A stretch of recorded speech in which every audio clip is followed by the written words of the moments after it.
Now standing silently within what used to be the formal gardens belonging to a local convent in the fountain district of Carentan is an important piece of French social history. Most people don't even know it exists, and no one knows why this lavoir, or wash house, was built to such a high standard, possibly because it was visited by the King of France at the time. More on this in a minute. First, a bit about the history of French lavoirs.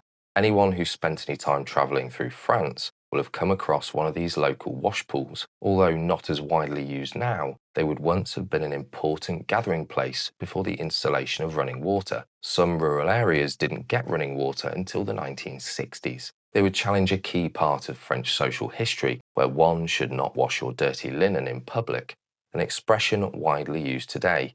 The women would actually soak and boil their laundry at home before taking them to the lavoirs to gather around singing and gossiping whilst tending to their laundry. It was said that you could tell more about a person by their laundry than any sort of speculation. It was an early origin of fashion consciousness amongst peers, although using the wash houses showed that you were too poor to pay for your washing to be done by a laundrette. The quality of your linen was a statement in itself. They would gain the name Hôtel de Bavardage, or in English, gossip hotel. Wash houses can be dated quite specifically to around 1851 onwards, when a law was passed to fund their construction. But similar places I've visited before have dated further back than this. The tradition, although now mostly forgotten, still lives on in the shadows, with laundrettes existing in even the smallest of villages. I wonder if their users know of their true origins and the pecking order that once existed at them. The picturesque medieval port town of Carentan is situated in the Manche region of Normandy and dates all the way back to Roman times. Its original name actually means beautiful market, or a market belonging to a man named Carentan. It is in the middle of a vast marshland that is a national park, so it is commonly referred to as the capital of the marshes. A decision was made in February 1784 that the roughly 2,300 inhabitants of Carentan deserved a larger, more modern wash house, built quickly and to a reasonable cost. 11,383 livres, and 2 years later,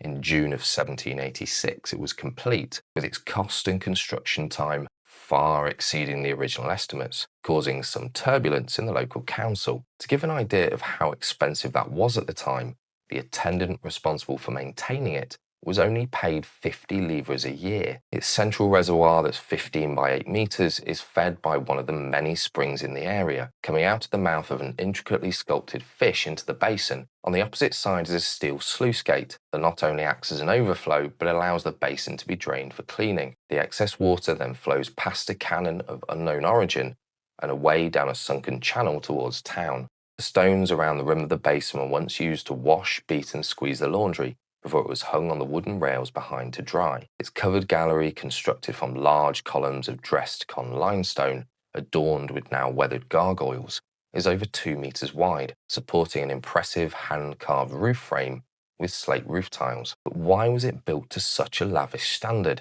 Well, in June of 1786, the month it was completed, the King of France at the time, Louis XVI, was due to visit Carentan to inspect the work being carried out on the then important port. There is no record of him visiting the lavoir, but it would certainly explain its quality. Louis XVI was actually the last king of France before the Revolution. Just 7 years after his visit, he would face the guillotine. By the beginning of the 19th century, the town rented the lavoir to a private individual in an attempt to recover some of the cost. He would then charge the washerwomen to use it. This would result in its decline before it was completely abandoned in the 1930s. It was restored recently and now stands, like many other wash houses, as a reminder of what was once an integral part of modern French history.